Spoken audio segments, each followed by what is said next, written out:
देखिए, 8वें वेतन आयोग को लेकर या ओल्ड पेंशन स्कीम को लेकर, क्या यूनिफाइड पेंशन स्कीम को लेकर क्या कुछ बातें सरकार की तरफ से आ रही है, इसी बात को जानने के लिए आज का हमारा ये जो लाइव है उसको मैंने स्टार्ट किया है। इसी तो हर बार की तरह इस बार भी डॉक्टर मंजीत सिंह पटेल साहब, national president national mission for old pension scheme और president central government employees confederation के हमारे साथ जुड़े हुए हैं। मंजीत बाबू, आपका बहुत बहुत स्वागत है मनी 9 पर। सर थैंक यू, बहुत बहुत धन्यवाद विशाल सर आपका। जी, सबसे पहले सर चर्चा की शुरुआत करेंगे कि आपकी जो मुलाकात हुई कार्मिक मंत्रालय से, भारत सरकार के आमंत्रण पर आप प्रतिनिधि मंडल के साथ किस मुद्दे पर बात करने गए, क्या बातें हुई? आपके साथ हम देख पा रहे हैं कि डॉक्टर जितेंद्र सिंह साहब हैं। तो चर्चा का विषय यही है कि क्या ओल्ड पेंशन स्कीम को लेकर चर्चा हुई, 8वें वेतन आयोग की कुछ अगर सुगबुगाहट आप वहां से लेकर आ पाए हो, तो तमाम विषयों पर आपसे चर्चा करेंगे विस्तार से, आसान भाषा में। तो शुरुआत जी करिए, सबसे पहले आप बताइए कि आपकी मीटिंग कैसी रही और क्या निकला उस मीटिंग का आउटकम। जी विशाल जी, एक तो बात यह है कि कल की जो मीटिंग थी हम्म। वो पूरी तरीके से पुरानी पेंशन बहाली के ऊपर फोकस थी। ओके। आपको याद होगा कि 1 फरवरी को जब बजट आया था हम्म। भारत का, उसके बाद चूंकि उससे मेरे ख्याल से उसके बाद 8वें पे कमीशन का गठन का ऐलान किया गया। जनवरी में ही यूनिफाइड पेंशन स्कीम का गजट आया। जनवरी में ही 8वें पे कमीशन का गठन का ऐलान हुआ। और फिर 1 फरवरी को बजट आया, उसमें 12,75,000 तक की इनकम वाला मुद्दा आया, जिसमें उन्होंने इनकम टैक्स जीरो कर दिया अगर जी। आप 12,75,000 तक के दायरे में हैं। तो तो इन इसके बाद हम डॉक्टर जितेंद्र सिंह जी से टाइम लेकर के मिलने के लिए गए थे उस समय। तो जब हम मिले तो हमने बजट के लिए, पे कमीशन के गठन के लिए हमने उनको बधाई भी दी थी। और उस समय हमने दो सुझाव दिए थे कि एनपीएस से ओपीएस कैसे प्राप्त की जा सकती है, या एनपीएस को कैसे ओल्ड पेंशन स्कीम में कन्वर्ट किया जा सकता है, वो भी बिना इकोनॉमिक बर्डन के, बिना एनपीएस को स्क्रैप किए। तो हमने उसमें 2 पॉइंट लिखे थे। तो परसों जब मैं रास्ते में था, बल्कि मैं महाकुंभ गया था फैमिली हम्म। के साथ, तो हम्म। रास्ते में मेरे पास फोन आ गया जी। कि मतलब जो है, जो हमने 2 सजेशन लिखे हैं उसमें, वो सजेशन उनको एक्सप्लेन करिए कि मतलब कैसे ऐसा पॉसिबल है। तो उसके अच्छा। एक्सप्लेनेशन के लिए बेसिकली मुझे फोन किया गया था, बुलाया गया था। हम्म। हम्म। उन्होंने कहा प्रतिनिधि मंडल के साथ आइए और यहाँ पर उसको एक्सप्लेन करिए कि आप क्या बताना चाहते हैं, क्योंकि कई बार राइटिंग में जो चीजें होती हैं, दूसरा उसको पढ़ता है तो वो चीजें उतनी क्लैरिफाई नहीं हो पाती है। तो हम उनको डिस्कस करने के लिए गए थे। और बड़ी शानदार मीटिंग रही, बहुत जबरदस्त रही, क्योंकि उसमें माननीय जो डॉक्टर जितेंद्र सिंह साहब हैं, जो कार्मिक मंत्री हैं, अगर देखा जाए कर्मचारियों के तो मंत्री वही, असली मंत्री वही हैं। हम्म। और उनके साथ में पेंशन के सेक्रेटरी भी, सीनियर आईएएस जो श्रीनिवास जी, वो भी थे। और ध्रुव सेन, ज्योति ध्रुव सेन जी, वो भी उस मीटिंग में थे। पंकज दीक्षित जी, वो भी उनके पीएस हैं, पर्सनल सेक्रेटरी हैं, तो वो भी उस मीटिंग में थे। बहुत ठीक है। अच्छी मीटिंग थी। ठीक है। तो क्या हम आपसे समझना चाहेंगे, टीवी 9 के जो व्यूअर्स हैं वो भी आपसे अगर समझना चाहें कि किस जी तरह से आपने उनको आसान भाषा में सरलीकरण तरीके से उसको बताया कि क्या मान लीजिए अगर आप ओल्ड पेंशन स्कीम को नहीं लाना चाह रहे हैं सरकार को, क्योंकि अब यूनिफाइड पेंशन स्कीम का ऐलान पिछले साल कर दिया गया था। अब जी माननीय जो समय के जो मंत्री थे अश्विनी वैष्णव साहब, तो जी आपसे समझना चाहेंगे सर कि क्या कैसे आपने उनके वो गणित समझाया, वो कैलकुलेशन हम अगर आपसे समझना चाहें तो। जी जी जी विशाल जी, मैंने पहले भी कहा है कि देखिए, ओल्ड पेंशन स्कीम हमारा लक्ष्य है। तो हम्म। ओल्ड पेंशन स्कीम में लक्ष्य का मतलब ये है कि पहले जीपीएफ की कटौती होती थी, वो 7% की कटौती होती थी। अभी एनपीएस की कटौती होती है। कटौती तो दोनों में ही होती थी, पहले वाली में भी और यहाँ भी। हम्म। तो पहले वाला जो 7% की कटौती थी, अब यहाँ पर 10% की कटौती है। तो ये कोई बहुत बड़ा अंतर नहीं है। जीपीएफ में ब्याज की गारंटी थी, यहाँ पे एनपीएस में ब्याज की गारंटी नहीं है। ये अंतर हो गया। ये मार्केट पे है तो फ्लैक्चुएटिंग है। ठीक है। तो हमने उनसे ये कहा कि पिछले 21 साल का अगर आप इतिहास उठा करके देखेंगे, तो एनपीएस का जो रिटर्न है वो जीपीएफ के ब्याज से कहीं ज्यादा है। और थोड़ा बहुत अंतर नहीं, इसमें बहुत बड़ा अंतर है। तो जी। अभी तिमाही अगर आप देखेंगे, कभी 2% का अंतर है, कभी 2.5% का, और कभी कभी तो वो बहुत ज्यादा अंतर है, मतलब 5, 6, 7, 8, 9, 10% तक अंतर है। तो हमने उनसे ये कहा कि देखिए, कर्मचारियों को क्या है कि अपने पैसे पर सिक्योरिटी चाहिए, गारंटी चाहिए। तो हमारे वाले हिस्से पर आप ब्याज की गारंटी कर दो, जैसे कि जीपीएफ में थी। तो जीपीएफ में 7.1% की ब्याज की गारंटी है। तो अगर हमें आप केवल 7.1% ब्याज दो हमारे वाले खाते में, मतलब हमारे वाले अंशदान पर, और जब भी मार्केट में रिटर्न ज्यादा आए तो ज्यादा वाला हिस्सा, मान लीजिए हमें चाहिए 7.1 और मार्केट से आया 10.1, तो जो 3% का जो गैप है वो आप अपने सरकारी वाले के अंशदान में डाल लीजिए, वो हमें नहीं चाहिए। हम्म। दूसरी बात, रिटायरमेंट पे क्या होता है, रिटायरमेंट में एनपीएस में जितना पैसा इकट्ठा हुआ, मतलब हमारा वाला हिस्सा मिला के प्लस सरकार वाला मिला के, और इन दोनों पे जितना ही ब्याज बना, इस सारे को मिला करके जितना पैसा बनता है एनपीएस में, 60% उसका पैसा हमें दे दिया जाता है। हम्म। अब अगर हम इसे एग्जाम्पल से समझें, तो 10 रुपए हमने डाले, 14 रुपए सरकार ने डाले, तो हो गया 24।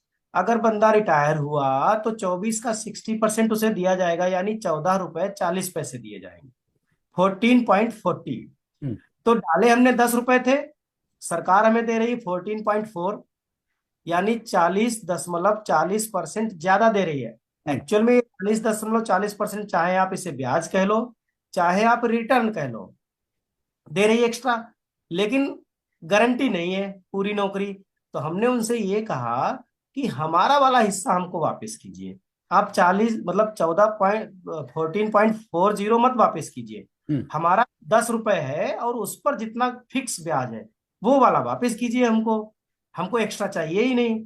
और जो आपने कंट्रीब्यूट किया, जितना भी इकट्ठा हो गया, मान लीजिए मैंने पे लेवल 7 से स्टार्ट किया, मैं अभी पे लेवल 8 पे नौकरी कर रहा हूँ, अभी मैं पे लेवल 11 तक नौकरी करूंगा, क्योंकि अभी कम से कम मुझे 2 एमएससीपी मिलेगी। तो ऐसी कंडीशन में मेरे पास एक हैंडसम अमाउंट होगा रिटायरमेंट पर।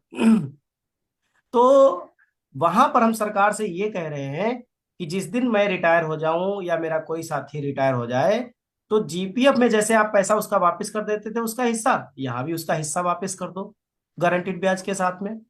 हो गया वापस। अब जो पैसा बचा वो टोटल गवर्नमेंट कंट्रीब्यूशन प्लस ब्याज या रिटर्न वो बचा। पहले जी एनपीएस के मुकाबले ये 45.83% ज्यादा हो गया अपने आप ही, क्योंकि पहले आप 24 में से 14 40 दे रहे थे, अब 24 में से आपको केवल 10 देना है। तो ऑटोमेटिकली ये लगभग लगभग 1.5 गुना फंड बच गया। जहां पहले 100 रुपए बचते थे, वहां सीधे सीधे 145 रुपए बचने लगे। अब हमने सरकार से कहा यहां पर हमें विकल्प दे दीजिए। जो कर्मचारी चाहता है एनपीएस, जैसे मान लीजिए किसी का फंड ज्यादा है, वो बीमार है या उसकी अपनी प्रॉब्लम्स है, कुछ कुछ भी उसको लगता है कि वो इस पैसे को लेना चाहता है, तो आप उसको एनपीएस वाली पेंशन दे दो, वो इस पैसे से एन्युटी करा लेगा। किसी को लगता है कि ये पैसे की वैल्यू कम है, फंड कम है, तो ये पैसा सरकार खुद वापस ले ले और उसको ओल्ड पेंशन स्कीम के अनुसार जितनी पेंशन बन रही वो दे दे। तो इससे क्या होगा कि सरकार ने पूरी नौकरी के दरमियान जितना कंट्रीब्यूशन दिया हम्म। वो इकट्ठा हो करके फिर से सरकार के पास ही पहुंच जाएगा, जो कि पहले एनपीएस में कभी जाता ही नहीं था। क्योंकि एनपीएस में सरकार ने के जेब से एक बार पैसा निकला तो वो हमेशा के लिए चला गया, चाहे वो कर्मचारी के पास जाए, चाहे कर्मचारी के परिवार के पास जाए, और चाहे फिर वो एन्युटी प्रोवाइडर जो सर्विसेज कंपनियां हैं जी। उनके पास चला जाए, लेकिन सरकार के पास वो पैसा कभी नहीं जाता था। हमने कहा इस पैसे से जब सरकार का पैसा सरकार के पास ही वापस पहुंचने लग जाएगा तो सरकार का रेवेन्यू बढ़ेगा। 2033 में कम से कम 1 lakh central government employees retire होंगे। हम्म। अभी मैं केवल सेंट्रल गवर्नमेंट की बात कर रहा हूँ। हम्म। कम से कम 1 लाख लोग रिटायर होंगे। उस समय अगर गवर्नमेंट का कंट्रीब्यूशन टोटल मिला करके देखेंगे तो कम से कम भी होगा तो 3 4 लाख करोड़ रुपए होगा। हम्म। तो हमने सरकार से, मतलब कल बैठक में ये बात कही कि ये 3 4 लाख करोड़ आपको इकट्ठे मिल जाएगा। अब उनको उनकी ओपीएस के हिसाब से पेंशन देना है, और ऐसा भी नहीं होगा कि सारे लोग ओपीएस सेलेक्ट कर लें। क्योंकि जो लेवल 10 से ऊपर के कर्मचारी हैं, अधिकारी हैं, हम्म। उनको इतना बड़ा अमाउंट होगा। क्योंकि ओल्ड पेंशन स्कीम में जिस तरह से मिनिमम पेंशन की गारंटी है, वैसे ही मैक्सिमम पेंशन की भी लिमिट होती है। वहां पर आप 1,25,000 रुपए से ज्यादा पेंशन नहीं ले सकते ओपीएस में, लिमिटेशन लगी हुई है।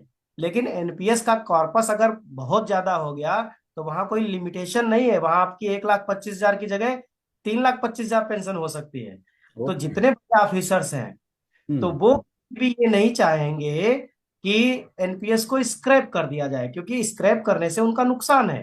हम्म। ओपीएस में तो रिस्ट्रिक्शन है, लेकिन एनपीएस में उनको रिस्ट्रिक्शन नहीं है। अच्छा, जो आईएएस आता है, आईपीएस आता है, आईआरएस आता है, वो 25-26 साल की उम्र में नौकरी में आ जाता है। हम्म। तो उनको कम से कम 34-35-36 साल नौकरी करने को मिलता है। हम्म। सैलरी उनका ऑलरेडी क्लास 1 की, मतलब जो है बढ़िया स्केल पे उनकी ज्वाइनिंग होती है, पे लेवल 11-12 से शुरू करते हैं वो। तो वो हाईएस्ट सैलरी के जोन में होते हैं। तो उनकी सैलरी से जो कटा हुआ पैसा, सरकार का अंशदान एक बहुत बड़ा कॉर्पस क्रिएट करता है। तो वो कभी नहीं चाहेंगे कि उनकी कोई अच्छी फैसिलिटी ये बंद हो जाए। तो हम्म। अच्छा, हम ठीक है, आप नहीं चाहते तो हमें ऑप्शन दे दो, हम्म। हम भी खुश, आप भी खुश। जिस कर्मचारी को रिटायरमेंट पे जो अच्छा लगे वो वाली स्कीम ले ले।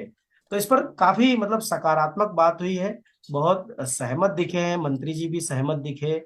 और जो हमारे पेंशन सेक्रेटरी थे, वो भी काफी इस पर एग्री दिखे। हाँ, उन्होंने ये बात जरूर कही है कि देखिए, फाइनल डिसीजन जो भी होता है वो फाइनेंस मिनिस्ट्री का होता है। कार्मिक मंत्रालय अपनी सजेशंस दे सकता है, हम्म। सारी बात करेगा, लेकिन अप्रूवल फाइनेंस मिनिस्ट्री को देना होता है। तो आज जेसीएम की बैठक पेंशन सेक्रेटरी साहब के साथ में है, 4 बजे खत्म हो गई होगी, मेरे ख्याल से बैठक खत्म हो गई होगी। हम्म। उन्होंने ये भी कहा कल हमसे कि हमारा जो रिप्रेजेंटेशन जो हमने दिया, उसको इसमें वो लोग डिस्कस करेंगे आज की बैठक में। तो हो सकता है डिस्कस किया हो। एनजीसीएम की बैठक चल रही है ना सर? बिल्कुल, जेसीएम की तो बैठक चल जो रहा दूसरा दूसरा मेरा प्रश्न है कि क्या कुछ, अगला प्रश्न जो सभी लोग जानना चाह रहे हैं उसका जवाब, कुछ 8वें वेतन आयोग को लेकर भी कुछ माल मसाला निकला सर कि नहीं? नहीं नहीं, देखिए, 8वें वेतन आयोग को लेकर के कल हमारी कोई बातचीत नहीं हुई, क्योंकि हमें हमारी मीटिंग का एजेंडा एकदम फिक्स था। जो हमने 2 पॉइंट लिख करके उनको दिए थे, उनको हमें एक्सप्लेन करना था, बताना था कि कैसे हम्म। और क्यों, मतलब ये तो उसके ठीक। एक्सप्लेनेशन के लिए गए थे। तो हमने 8वें पे कमीशन पे कोई चर्चा नहीं हुई फिलहाल हमारी। ठीक है, उस तो मामले आठ। में बात हो चुकी थी। हम्म। माननीय मंत्री ने उस समय जो है हिंट दे दिया था, बल्कि ये कह ही दिया था कि पे कमीशन का लाभ इस बार समय से मिलेगा, कोई डिले नहीं होगा। ठीक है। और लेटेस्ट जानकारी आप 8वें वेतन आयोग को लेकर ये दे रहे हैं कि एनजीसीएम की बैठक चल रही है? जी।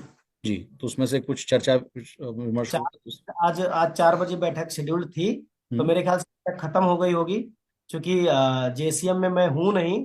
हाँ, कल ये बात जरूर हुई हमसे, चूंकि सेक्रेटरी साहब ने कहा कि आप जेसीएम के पैनल से क्यों नहीं आ रहे हैं, हम्म। आप जब इतनी टेक्निकल चीजों को रख रहे हैं हम्म। और आप सजेशन भी अच्छा दे रहे हैं, कि आप समझा रहे हैं कि old pension scheme can be restored even without scrapping NPS. Hmm. तो हम तो केवल यही बता रहे हैं कि लोगों को ओपीएस चाहिए। आप स्क्रैप करके दो या अमेंडमेंट करके दो, क्या हम्म। फर्क पड़ता है। हम्म। हमें उन्हें ओपीएस से मतलब है, तो उन्हें ओपीएस की गारंटी मिल जाए। और जिनको एनपीएस अच्छी लगती है उनके लिए एनपीएस रह जाएगी, वो अपना एनपीएस में चले जाएंगे, ऑप्शनल हो जाएगा। तो फिर हमने उनसे कहा कि देखिए सर, ऐसा है कि हम जेसीएम में 12 ही लोग हैं, आज स्टैंडिंग कमेटी के जो 12 लोग हैं वही जाते हैं बातचीत करने के लिए। तो उसमें चूंकि हम पहुंच नहीं सकते, क्योंकि हम प्योर सेंट्रल गवर्नमेंट एम्प्लॉय नहीं है, हमारा जब तक कि नॉमिनेशन नहीं हो जाता। हाँ, हम यूनियन टेरिटरी के एम्प्लॉई हैं। तो यूनियन टेरिटरी का मतलब केंद्र शासित प्रदेश, ये फुल फ्लेज। एजीएमयूटी। तो उन्होंने हमने उनको बल्कि सजेशन दिया कि जो जेसीएम है इसको रिस्ट्रक्चर करने की जरूरत है, और हमारा रिप्रेजेंटेशन वहां नहीं है, इसलिए हमारी बात सही प्लेटफॉर्म पर नहीं हो पाती है। तो उन्होंने कहा है, मंत्री जी ने भी हमसे कहा कि आप हमें लेटर लिखिए इस मामले में, प्रॉपर ऑफिशियल। तो उसके बाद हम इसको कंसिडर कराते हैं। तो होपफुली कि हम इस बार जो हमारे यूनियन टेरिटरीज के एम्प्लॉयज हैं, क्योंकि ये केंद्र शासित प्रदेश है, तो इनका रिप्रेजेंटेशन भी हम जेसीएम में इस बार कंसिडर करवा लेंगे। ऑल इंडिया सर्विसेज में मंजीत बाबू एजीएमयूटी कैडर होता है, क्या आप उसी की बात कर रहे हैं? जी, आगमुट का मतलब है कि देखिए, ए फॉर अंडमान है, जी फॉर गोवा है, एम फॉर शायद मिजोरम या मेघालय है, और यूटी का मतलब यूनियन हम्म। टेरिटरी। जी जी। तो जो आईएएस होते हैं सबको अपना कैडर मिलता है, किसी को मान लीजिए बिहार कैडर मिला, किसी को उत्तर प्रदेश कैडर मिला, आगमुट कैडर है। ये इन इन स्टेट्स में घूमते हैं, यूटी तो उसमें लगभग लगभग सारे ही हो गए। जी और इसके अलावा A for A for Assam है शायद जी मेरे जी ख्याल से। जी जी। नहीं नहीं, मैं बस वो जानना चाह चलिए रहा था कि चूंकि आप बोले कि मैं यूनियन जी टेरिटरी का एम्प्लॉय हूं, तो इसीलिए मैं। चलिए, जी पेंशन को लेकर और भी बहुत सारी हलचल देखने को मिल रही है मंजीत बाबू। देखिए, यूनिवर्सल पेंशन स्कीम की शुरुआत करने की बात की जा रही है। केंद्र सरकार पेंशन स्कीम को लेकर बहुत जल्द जो है बहुत बड़ी घोषणा कर सकती है। खबरों, इकोनॉमिक टाइम्स की खबरों के मुताबिक हम बता रहे हैं कि मोदी सरकार एक नई यूनिवर्सल पेंशन स्कीम लाने पर काम कर रही है। इस पेंशन स्कीम के साथ उन लोगों को वित्तीय सुरक्षा मिल सकती है, फाइनेंशियल सुरक्षा मिल सकती है, नौकरी नहीं करते हैं और दूसरे कामकाज के जरिए अपनी रोजमर्रा की जीवन काट रहे हैं, रोजी रोटी कमा रहे हैं, खा रहे हैं। तो जी ये मामला क्या है, पेंशन को लेकर बहुत एक्टिव लग रही है विशाल सरकार सब। जी विशाल जी, ये बात मैंने कई प्लेटफॉर्म पर उठाई है हम्म कि भारत के हर उस नागरिक को, हम्म खास करके जो भी इनकम टैक्स देता है, सबका रिटायरमेंट आता है एक दिन, चाहे वो 60 साल की उम्र पे आए चाहे 65 साल की उम्र में आए। हम्म मैं ये कहता हूं, मेरा ये मानना है कि हर उस व्यक्ति ने जिसने इनकम टैक्स दिया है भारत सरकार को, एटलीस्ट 15 साल 20 साल कुछ क्राइटेरिया बनाया जाना चाहिए। हम्म वो कितना ही पैसा कमाता हो, चाहे वो करोड़पति हो चाहे वो अरबपति हो, लेकिन उस व्यक्ति को 60 साल की उम्र के बाद या 65 साल की उम्र के बाद भारत सरकार द्वारा पेंशन जरूर दी जानी चाहिए। ये पहला मेरा स्टेटमेंट होता है। दूसरा, और वो जो पेंशन जिनके लिए जरूरी है, जो वंचित वर्ग है या अशक्त वर्ग है, निशक्त वर्ग है, या जो मतलब ओल्ड एज पीपल्स है, या जो मतलब जो है काम के लिए सुटेबल नहीं है, तो उनके लिए अलग अलग पेंशन चल रही है। विडो है तो विडो पेंशन है, किसान के लिए किसान पेंशन है, अटल पेंशन है, बहुत तरह की योजनाएं हैं।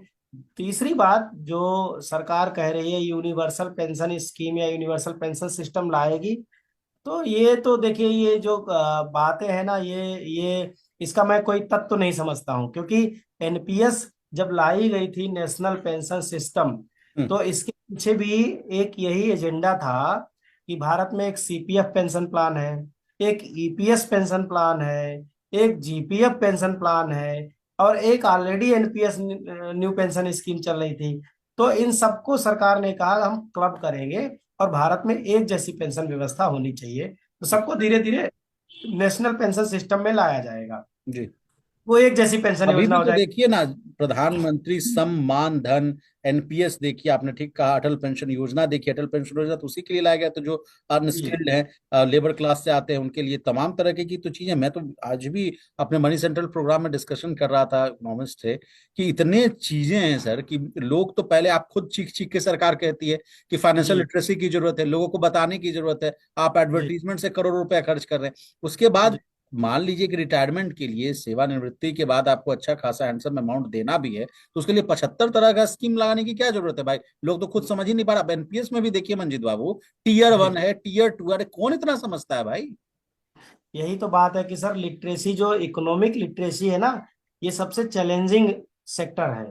हम्म। यहाँ मतलब जो है, सरकार पता नहीं कैसे मानती है कि सरकार कह रही है कि एनपीएस का टीयर 1 आप चाहो तो अपने फंड मैनेजर चेंज कर लो। अरे लोगों को अरे यही भैया, नहीं पता। फंड मैनेजर ही नहीं समझ में आता कि क्या होता है फंड, क्या होता है मैनेजर। नहीं, जो 80% जो कर्मचारी है वो लेवल 1 टू लेवल 5 के बीच का है, और वो मतलब जो है कम एजुकेशन लेकर के नौकरी में चला जाता है, उसके पास इतना वक्त नहीं रहा कि वो उसने इकोनॉमिक्स में अच्छी एजुकेशन ली हो। नहीं समझ में आता, हम लोगों को 10-10 साल हो गया तब समझ में आई चीजें, पीएफआरडीए कैसे काम करता है। और तो अब सरकार ऐसी योजनाएं ला रही है, ये केवल कागजों पे रहेंगी, इनका धरातल पर कोई अस्तित्व नहीं। इम्पोर्टेंट ये है कि जरूरतमंद को पेंशन का, अभी अभी देखिए, जो यूनिफाइड पेंशन स्कीम लेकर के सरकार आई, उसने उसमें नाम बदल दिया, पेंशन शब्द ही इस्तेमाल नहीं किया। उन्होंने बोला pay out. What is pay out? It means, pay out means you have work for this, hmm. Take this and get out, this is pay out, this is your pay out and get out. ये बात हो गई। मतलब pension और पे out, इसका क्या मतलब है? अब देखिए, ऐसी टर्मिनोलॉजी पता नहीं कहाँ से आ गई है। ये मुझे तो नहीं लग रहा कि किसी यूरोप के कंट्री में भी ऐसा पे आउट जैसा वर्ड होगा। हमने तो कभी सुना नहीं था कि पे आउट मतलब क्या है। लच्छेदार और घुमावदार शब्दों का इस्तेमाल किया जा रहा है। ये पेंशन ये खिलवाड़ है ना। ये हमारे सामाजिक आर्थिक जो old age social income security की जो गारंटी थी उसके साथ खिलवाड़ है। और मैं फिर कहूंगा कि चाहे वो फाइनेंस सेक्रेटरी हो, चाहे वो कैबिनेट सेक्रेटरी हो, चाहे वो कोई भी सेक्रेटरी हो, उनको ये नहीं भूलना चाहिए कि वो भी एक एम्प्लॉय है। कल हमारी जब बात हुई तो मैंने सेक्रेटरी साहब से कहा, आप एक बात बताइए, आप कह रहे हो कि 25 साल की नौकरी के बाद वॉलंटरी रिटायरमेंट पे जा सकते हैं, और आप कह रहे हो कि लेकिन पेंशन के लिए उसे रुकना पड़ेगा till the age of 60 years. और मान लो आपने इस बीच रिटायरमेंट की उम्र बढ़ा दी, 60 से बढ़ा के 65 साल कर दिया, तो 25 साल में वो नौकरी में आया, 50 साल की उम्र में उसने वॉलंटरी रिटायरमेंट लिया। अब वो 10 साल इंतजार करे, 10 साल ना तो वो खाएगा ना पिएगा ना उसे मेडिकल की जरूरत, वो बस हवा खा के जिंदा रहेगा, पानी पी के जिंदा रहेगा, ना वो बीमार होगा। और शायद आपने ऐसी कोई गारंटी भी ले ली कि वो 10 साल जिंदा ही रहेगा। वो ट्रेन से गिर जाएगा तब भी नहीं मरेगा, आग में जला दोगे तब भी नहीं मरेगा। ये क्या तरीका है? इस पर तो हम लोग कोर्ट केस करेंगे, अगर इसको आपने ठीक नहीं किया तो जाहिर सी बात है एम्प्लॉय आपको चैलेंज करेंगे कोर्ट में। तो कल जो बातचीत हुई उससे ये लगा कि कम से कम ये वाला मुद्दा तो अभी सॉर्ट आउट हो जाएगा। हम्म। हम्म। हमने कहा कि आप बताओ कितना इलॉजिकल है। हम्म। हम्म। हम्म। हद हो गई, मतलब जो है कि आप कैसे साबित करोगे कि हम्म। क्या करके बता दोगे कि मतलब 50 साल की उम्र पे वो वॉलंटरी रिटायरमेंट लेकर के जा रहा है। आप कह रहे हो कि पेंशन शुरू होगी 10 साल के बाद, 15 साल के बाद, और दोगे तो उसी डेट से दोगे आप, 15 साल पहले जो उसका बेसिक था। हम्म। हम्म। अगर आप ये कहते कि ठीक है 10 साल के इंतजार के बाद देंगे, तो 10 साल में जितने गुना उसकी सैलरी हो जाती, फिर उसके हिसाब से देना पड़ेगा। फिर 10 साल के बाद आपको एडिशनल पेमेंट देना पड़ेगा, क्योंकि 15 साल पुरानी पेंशन कैसे रेलिवेंट हो सकती है आप बताओ। फिर एक बात आई कि भाई यूपीएस को ज्यादा से ज्यादा, हमने कहा सर क्यों ऑप्ट करेंगे आप बताइए। हिंदुस्तान में आप मुझे एक भी कैलकुलेटर दे दीजिए हम्म। जो ये बता दे कि 20 साल के बाद आपको एनपीएस सूट करेगा या यूपीएस सूट करेगा। कौन बताएगा? कौन लेगा इसकी गारंटी? ये मतलब पूरी तरीके से, मतलब मैं क्या कहूं, मतलब ये तो एकदम सड़ी गली बात हो गई कि अभी मैं 25 साल का हूं और 35 साल का प्रेडिक्शन करूं कि यूपीएस ठीक रहेगा कि एनपीएस। अरे आपको एनपीएस में भी बदलाव करने पड़ेंगे और आपको यूपीएस में भी बदलाव करने पड़ेंगे। इसको मैं आपने एक चीज एनपीएस। से जोड़ना चाहूंगा मंजीत बाबू, अभी तुरंत मेरे माइंड में क्लिक हुआ। संविधान जो लागू हुआ उसमें कितने सारे अमेंडमेंट्स हुए। बनाया तो गया था उस समय भी, तमाम विदेशों से लाकर बनाया गया। जो उसके फाउंडर थे वो उन्होंने बहुत मेहनत करी, लेकिन उसके बावजूद भी कॉन्स्टिट्यूशनल अमेंडमेंट हुआ कि नहीं हुआ। बात है 124 से ज्यादा संशोधन हो गए हैं। हम्म। ऐसी कोई पॉलिसी नहीं है विशाल जी, हिंदुस्तान नहीं पूरी दुनिया में ऐसी कोई पॉलिसी नहीं है जिसको समय के साथ बदलाव की जरूरत ना पड़े। वो चाहे पेंशन सिस्टम हो, चाहे कोई भी सिस्टम हो, चाहे संविधान हो, चाहे आईपीसी हो, कुछ भी हो, बदलाव तो करने पड़ेंगे। तो ये कहना कि देखिए सरकार एनपीएस लेके आई थी, हम स्वागत करते हैं, लेकिन एनपीएस में एक व्यवस्था केवल इतनी होनी चाहिए थी कि कर्मचारी को ऑप्शन दे दो। अगर आप इतनी लक्रेटिव योजना लेकर के आए हैं, इतनी बेनिफिशियल योजना लेकर के आए हैं, अगर वो अच्छी होगी तो लोग स्वीकार करेंगे, अच्छी नहीं होगी तो नहीं जाएंगे उसमें। आप एनपीएस दे देते, आप कर्मचारी से ऑप्शन ले लेते, आप पुरानी पेंशन स्कीम लेना चाहते हैं या एनपीएस लेना चाहते हैं। अगर वो ओपीएस में जाना चाहता है, एनपीएस अपने आप खत्म हो जाएगी। आप थोप नहीं सकते ना, एग्जिस्टिंग पॉलिसी को इस तरीके से खत्म नहीं कर सकते कि मतलब उसमें जितनी भी सोशल इनकम सिक्योरिटी की जो फैसिलिटीज है, जो जो वेलफेयर स्टेट की जो फैसिलिटीज है, उनको एकदम से आप खत्म कर दो। आपने कभी ये सोचा ही नहीं कि जो आदमी 50 साल की उम्र में जिसको आप रेगुलर कर रहे हो, ग्रामीण डाक सेवक, जीडीएस जिसको कहते हैं, उनको आप 15-15 साल, 20-20 साल आपने नौकरी करवाई डेली बेसिस पे, कॉन्ट्रैक्ट पे, मात्र 10 से 15 हजार रुपए पे।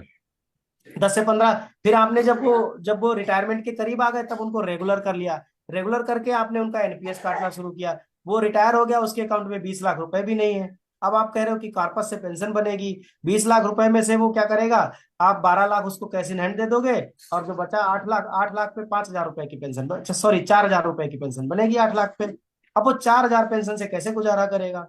अब आप कह रहे हो कि यूनिफाइड पेंशन स्कीम को ऑप्ट कर ले। अब देखिए, यूनिफाइड पेंशन स्कीम को वो अगर ऑप्ट करेगा तो उसकी पेंशन 4,000 से बढ़ के 14,000 हो जाएगी, यहां तक तो ठीक है। लेकिन जो उसको 12 लाख रुपए मिला था उसमें से उसको 10 लाख रुपए वापस देने पड़ेंगे। अब वो कहाँ से दे? वो पहले से ही छोटा कर्मचारी है, उसकी अर्निंग्स नहीं थी, पहले ही से वो गरीबी की हालत में जी रहा है। अब वो पैसा खर्च कर डाला उसने, रिटायरमेंट पे मिला, अब वो वापस कहाँ से करे विशाल जी? कर हमने ये बात भी रखी। हमने कहा कम से कम जो रिटायर हो गए उनसे तो पैसा मत मांगिए वापस। ये तो पूरी तरीके से अपसाइड है ये तो, इसका कोई मतलब थोड़ी है, इलॉजिकल है पूरी तरीके से। चलिए। अभी अभी देखिए, जो कार्मिक मंत्रालय है उसकी अपनी लिमिटेशंस है। हम्म। उन्होंने ही हमसे और अभी तो कल, कह ही दिया ना भाई कि हम सुझाव लेकर भेज देंगे फाइनेंस मिनिस्ट्री को। जी जी, अब ये उनका आज, लुकआउट है कि वो क्या करें। चलिए सर, फाइनेंस मिनिस्ट्री की बात हो रही है तो उस मंत्रालय को भी डिकोड कर लेते हैं। उसके भी देखिए, 8वें वेतन आयोग को लेकर खबरें आ रही हैं सर कि उस पर कुछ असर दिख सकता है। कारण ये है कि केंद्र सरकार का जो खर्च है, कहा जा रहा है कि सैलरी से अधिक पेंशन पर बढ़ गया है। तो चिंता अब जी ये सता रही है कि जितने भी थिंक टैंक हैं, ब्यूरोक्रेट हैं, टेक्नोक्रेट हैं, जो सरकार को बुद्धि देते हैं कि हाँ ऐसे करिए ना करिए, तो उनको एक डाटा देंगे कि हाँ भाई ये। अब चूंकि मैं डेटा जो है आपके सामने में प्रस्तुत करता हूँ। अब बजट के दस्तावेजों से सर, वो हम्म है बजट एट ग्लांस, उसको देखकर हम लोगों ने पता लगाया कि 2023-24 से पेंशन पर जो खर्च है वेतन से अधिक हो गया है। और कहा जी, यह भी जा रहा है, तमाम मीडिया रिपोर्ट्स भी हैं, कि फाइनेंशियल ईयर 2024-25, माफ कीजिएगा 25-26 के केंद्रीय हम्म बजट में वेतन पर 1.66 लाख करोड़ और पेंशन हम्म पर 2.77 लाख करोड़ खर्च होने का अनुमान है। हम्म सवाल ये हम्म उठ रहा है कि 8वें वेतन आयोग के गठन को तो मंजूरी दे दिया गया है, लेकिन क्या उसमें उस माफिक बढ़ोतरी होगी या नहीं, क्या उसको भी हम्म देखा जाएगा इस चश्मे से कि भाई खर्च बहुत ज्यादा हो रहा है, लाइबिलिटी हम्म मेरी बढ़ रही है। हम्म। तो विशाल जी, ये जब सरकार को ऐसा डेटा दिखाना होता है, ये मैनिपुलेशन है। मैं बताऊं कैसे मैनिपुलेशन है? जबकि बजट बजट कितना, का आंकड़ा है सर, ये किसी हाँ, मीडिया रिपोर्ट्स का आंकड़ा नहीं है, बजट का आंकड़ा है। मैं बताऊं कैसे मैनिपुलेशन है। हम्म। परसेप्शन किस तरह से क्रिएट किया, मैं परसेप्शन का मैनिपुलेशन बताना चाहता हूँ। ठीक है। देखिए, भारत का टोटल बजट एक साल का 60 लाख करोड़ से ऊपर का है, तकरीबन तकरीबन साठ हम्म। लाख करोड़ का है। हम्म। ठीक कह रहा हूं मैं? हम्म। 60 लाख करोड़ का। हम्म। अब सैलरीज पे, वेतन और भत्तों पे जो खर्च है उनका 1.66 लाख करोड़ का है। हम्म। अब परसेंटेज में देखिए जरा, समझिएगा इसको। हम्म। 5% भी नहीं है, घट गया। 5% अगर आप निकालेंगे तो 3 लाख करोड़ आएगा, और ये है 1.5 लाख करोड़ के आसपास। मतलब 2.5% या 2.6% के आसपास है। पहले भारत सरकार के बजट पर वेतन और भत्तों का जो खर्च था वो तकरीबन तकरीबन 5% के आसपास था। राजस्थान का जो बजट था वो 7% से ज्यादा था। नहीं तो इस रिपोर्ट में ये भी कहा जा रहा है कि कई लोगों की सरकारी नौकरियां भी नहीं है, या बहुत जो लोग रिटायर हो गए हैं, तो इस वजह से भी ऐसा देखने को मिल सकता है कि काम एग्जैक्टली, करने मैं वाले कर्मचारी ही नहीं है। अब यूपीएससी का भी आप देखिए पोस्ट। कहना चाह रहा हूं, है नहीं, सरकार ने आउटसोर्स कर दिया, तमाम डिपार्टमेंट्स में नौकरियों की कटौती कर दी, नौकरियां दे ही नहीं रहे हैं। कॉन्ट्रैक्चुअल 20,000 25,000 रुपये काम करो। तो वो खर्चा कम हो गया। अब बात कर रहे हैं कि 2.66 लाख करोड़ का पेंशनर्स के ऊपर खर्चा आ रहा है। तो भैया पेंशन क्या करना चाहते हैं चाहती है सरकार? कि वेतन बंद कर दो देना, पेंशन देना बंद कर दो और सबको मार डालो? ये तो नहीं हो सकता। ये 2.66 लाख करोड़ का जो डेटा, अब आप देखिए, ये कभी नहीं सरकार कहती कि एम्प्लॉयज के डिडक्शन से हर महीने 12,000 करोड़ रुपए सरकार के पास जाते हैं। कितना हो गया? 12 बरहम 144 लाख, 144,000 करोड़, यानी 1.44 लाख करोड़। तो जितना सरकार का बजट में वेतन और भत्तों पे सरकार खर्च कर रही है, 1.44 लाख, वो सॉरी, 1.44, 12,000 था ना, 144,000, 1,44,000 करोड़, 1.44 लाख करोड़ रुपीज। तो इतना तो हम दे रहे हैं ना। तो आगे जो खर्चे पेंशन पे जो जा रहे हैं, इसका मतलब ये हुआ विशाल जी कि वर्ष 2033 से समझिएगा कि तब तक ओपीएस वाले रिटायरीज की संख्या बहुत कम हो जाएगी। और जब एनपीएस वाले लोग रिटायर होना शुरू होंगे तो उस समय सरकार के ऊपर पेंशन देने के नाम पर कोई खर्चा नहीं होगा, क्योंकि वो मार्केट से मैनेज हो रहा होगा।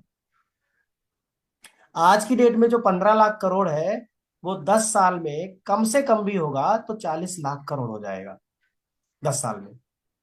तो मतलब ये तो डेटा बढ़ नहीं रहा है, ये दोनों ही डेटा घट रहे हैं। पेंशनर्स में भी आज के टाइम पे सोचिए कि 2.5 लाख करोड़ रुपए की क्या वैल्यू है। एक साल में आप पेंशन भत्तों पे सब दे देते हैं, तब 2.5 लाख करोड़ होता है। भारत दुनिया की तीसरी सबसे बड़ी आर्थिक अर्थव्यवस्था है, ये पैसा कोई मैं इस पहले आंकड़े नहीं। में एक और आंकड़े जोड़ देता हूँ मंजीत बाबू, जीएसटी का कलेक्शन हर महीने 1.87 लाख करोड़ का जीएसटी कलेक्शन होता है। बताइए अब कहाँ खर्च कर रही है सरकार, बताइए जरा। हम्म। नहीं, एक तरफ सोशल सिक्योरिटी स्कीम्स को आप कह रहे हैं क्योंकि कि सरकार की मंशा पर भी आप सवाल उठा रहे हैं, और दूसरी तरफ सरकार कह रही है कि सोशल सिक्योरिटी को बढ़ाने के लिए हम देखिए अब यूनिवर्सल पेंशन स्कीम ला रहे हैं, श्रम मानधन जो है उसको मर्ज करना चाहेंगे, अटल पेंशन योजना जैसे तमाम जो स्कीम्स है उसको बंद करके एक ही कुछ लाया जाएगा। जैसे वन नेशन वन इलेक्शन हो गया, वन नेशन वन टैक्स हो गया, उसी तरह वन नेशन वन पेंशन वाली भी बात हुई, तो अच्छी बात है। फॉर्मल इनफॉर्मल दोनों सेक्टर के लिए कि अगर कुछ लाभदायक चीज हो तो उसकी हम स्वागत करते हैं, स्वागत योग्य कदम है। तो मनीष मंजीत तो बाबू, आप कोई वॉल्यूबल पॉइंट्स जो है आप कुछ ऐड करना चाहें, उसके बाद हम लोग सम अप करें, वाइंड अप करें। एक बात यहाँ पे कहूंगा कि जिस पॉलिसी को 21 साल में दुरुस्त नहीं कर पाई सरकार, 21 साल में, भगवान राम का वनवास केवल 14 साल का था, कृष्ण जी का वनवास उससे भी कम था, बुद्ध का वनवास भी छोटा था, सारे वनवास का भगवान राम का वनवास छोटा कर दिया नहीं। 21 साल में जिस पॉलिसी को ठीक नहीं कर पाए, अमेंडमेंट पे अमेंडमेंट, अमेंडमेंट पे अमेंडमेंट, अब उसको बंद कर देना चाहिए। मैं तो यही कहूंगा, उसको उठा करके डिब्बे में डाल देना चाहिए, और पुरानी जो बेहतर स्कीम थी उसको चालू कर देना चाहिए। क्योंकि नहीं तो फिर क्या है ना, कि इसी में दिमाग लगाते रहेंगे और बाकी चीजों की तरफ ध्यान नहीं जाएगा। सोशल सिक्योरिटी बहुत जरूरी है, गारंटीड होनी चाहिए, एश्योर्ड होनी ये देखिए चाहिए। ना मंजीत बाबू, धीरे धीरे जो बेहतर लाइफस्टाइल हो गया हो, लाइफ एक्सपेक्टेंसी की जो रेट है वो बढ़ गई हो, अब मेडिकल फैसिलिटीज पहले से बेहतर अब हो चुकी है, तो स्वाभाविक है कि अब लोग जो है 60 70 80 साल तक जी रहे हैं, और वो आंकड़ों में भी दिखता है, वो बढ़ा भी है। और डेमोग्राफिक डिविडेंड की भी हम लोग चर्चा करते रहते हैं कि 65% जो पॉपुलेशन है वो 35 साल से कम वर्ष की है, वो भी अब धीरे धीरे वो एजिंग पॉपुलेशन की ओर जा रही है धीरे तो धीरे। 70 लाख तक काम करवाइए ना, दिक्कत क्या है। जब अगर हम 70 ईयर्स की एज तक वर्क करने के लिए अगर कैपेबल हैं, then what is the problem, whether you are retiring the employees at the age of the 60 years। engaged in medical professionals, engaged in higher education, आप वहां 65 साल तक देते हो, आप जजों को 65 साल तक करवाते हो। तो अगर वर्क इफिशियंट है तो उनको रिटायर करने की क्या जरूरत है, नौकरी तो आप वैसे ही कम दे रहे हो। आप कहना चाह रहे हैं कि प्रॉपर यूटिलाइजेशन होना चाहिए रिसोर्स का।